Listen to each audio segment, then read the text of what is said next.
I drop my son off every day, 6 years old, and I constantly think about you guys. I don't know you, I never met you, but I kiss him and I hug him as if this will be my last time. And And You have to do and that. that's what you need to do You have to every do day. that. so I want to turn it over to you so that you can introduce yourselves and tell people who you are and kind of your story a little bit. My name is Wanda Johnson. I'm the mother of Oscar Grant, who was killed January 1st, 2009. You may have saw the movie Fruitvale Station. Well, that is my life. My son Oscar was killed. And one of the things that I want to say is that when they were coming back from having a good time for New Year's, and the officers instructed them to get off the train, um, when Oscar was shot in the back, laying on his stomach, subdued,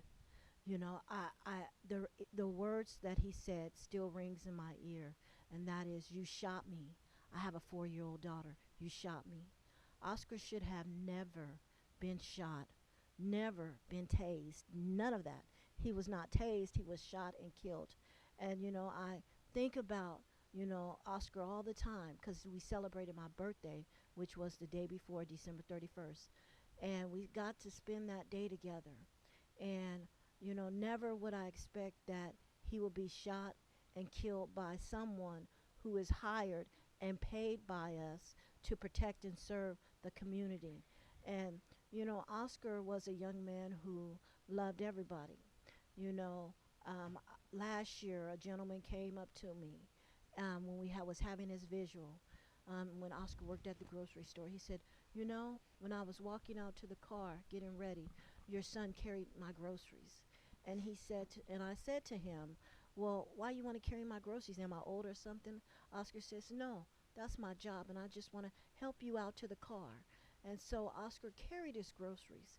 And so I'm saying that to say that, no matter how the media depicts our children, our sons and our daughters have been created for a special purpose, and they are fearfully and wonderfully made, and they have gifts and talents that we as a people have to pull out of them and love them continually. Yeah. Yes, thank you for having us. And I'm, oh my goodness, you got me all choked It's up. okay. I'm Gwen Carr. I'm the mother of Eric Garner. We all seen the video where Eric was murdered in front of the whole world, and still there was no indictment. And that police officer still walks is has his job and has got bonuses for being on the job. When that verdict came down, I was on the air at Hot 97 that day. Mm-hmm. I felt like I was gut punched. Mm.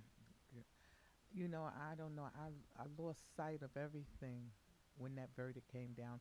I was with, I was in my building. We were about to come to Manhattan, and the Staten Island National Action Network director, she got the news over the phone, and she just hollered out. You know, she used profanity. She hollered out, and I said, "Well, what's wrong?" And she just looked at me, and then she says, because we knew it was coming down that day, but we didn't know what time. And she said, "They didn't indict." It was like four of us together. We all, it was like my son's funeral all over again. And the sad thing about all of it is sad. Mm-hmm. But there was so much that came out in that video. It was so blatant what had happened. Mm-hmm. Against the law, period, to put somebody in a chokehold. Like, That's right. against the law. That's right. Can't do it in New York City. This was policy, And you still did it. and they still did it. So that's why I say now policy is not working. We have to have legislation. That's why I fight so hard now, because before this happened, I was just a normal A normal mother, mom. going to work every day, coming home. I voted, but yeah, I didn't pay too much attention to politics. But since this has happened to my son, I pay attention to everything. I know who my congressman is. I know who my assembly person is. I know everything, what's going on around me, who I should go to, because I says, I don't want this to happen to anyone else's son. My son, when I lost him, that it ripped my heart out, stole my joy. And I thought I was going to become a vegetable. Yeah. But by the grace of God, I was able to get up. Yeah. And I turned my mourning into a movement Yeah. and my sorrow into a strategy. Yeah. Yeah. And I think that's important to talk about the movement. Hmm. We're mothers. Yes. I'm a young mother. Yes. You guys are mothers. Um, I always tell my son, you know, and he asks questions why, right? Like Mhm. certain things, like, hey, don't do that because you can get really hurt. And I say to my son, he's why, mommy? I said, because you'll leave a hole in mommy's heart. You don't want to leave a hole in mommy's heart. That's why Mhm. you can't run into traffic like that. That's why you can't, because if Mhm. something was to happen, and with you guys' son, something did happen, Mhm. Yes. and no justice That's right. has taken place. No justice, no No accountability. accountability. Um, what has the Mothers of the Movement been able to do in terms of getting together and pushing legislation? Could we talk a little bit about Sure. that? Well, I know first of all, here in New York, me and other New York mothers was able to go to Governor Cuomo and get him to sign an executive order for a special prosecutor. We was pushing for a special monitor, and they was going to give us a watered down version of it, and we wasn't having it. So Governor Cuomo told us after, um, what do you call it? After session was over, Mm-hmm. if they didn't pass it, that he would sign the executive order for the special prosecutor. But then we didn't hear from him anymore. So we started going up to Albany. We would rent a van. Mothers would get together, we'd pick each other up, go up to Albany, didn't know what was going to happen, knocking on his door, bringing makeshift coffins up there, sitting them in front of there, and calling press conferences. And he says, okay, okay, I'm going to do it for you. And he did.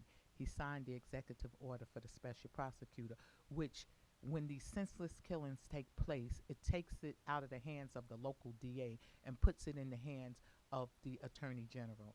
So that gives us a more fairer playing ground so that, we can hope that the nation will follow us and soon we would get permanent law. And that's what we're pushing for. And I'm pushing for the chokehold law and the right to know, which we got a watered down deal on the right to know. Uh, the Speaker of the House, Ms. Viverito, she talked with the police commissioners and said, well, you only have to make it policy, and we don't put it in permanent law. Called the press conference on her too. All right. Now she wants to speak to me personally. Yeah, so you You got to know, be vigilant. that's right. So we do Yeah. what we have to do as mothers. We're not waiting for them to do for us, because we know we have to step out the box and we have to do something for ourselves and for the people who's out there, the faceless and the nameless. Yeah. Yeah, the Uh, children that may be next. That's right. Yeah. Yeah, I think my case is a little bit different, uniquely different, because the officer was convicted. We we started court in Oakland. The venue was changed to Los Angeles, California, and the officer was charged with, finally, he was convicted with involuntary manslaughter, a lesser charge, with the gun enhancement. Mm. However, the judge decided to say that he gave the jury the wrong instructions because the gun enhancement charge would have added an additional 10 years. So the judge threw that out, Wow. and then he rendered the officer time credit for time served, and he only ended up sentencing him to 11 months in the county jail. And just think, our young men are convicted for trafficking or selling drugs, and they serve more time than that. Small. But this Let's be clear. officer, Small amounts of small drugs. amount, right? Yeah. And they serve more than 11 months, and they go to prison. Yeah. And But three. Just think about the three strike rule Mm-hmm. for little offenses, and they go away. Mm-hmm. Mm-hmm. And this officer was only served 11 months. Now, I don't say that's a victory, but that was the first time in California history that an officer who was on duty had been charged with second-degree murder Mm. and been found convicted of a lesser crime, which is involuntary manslaughter.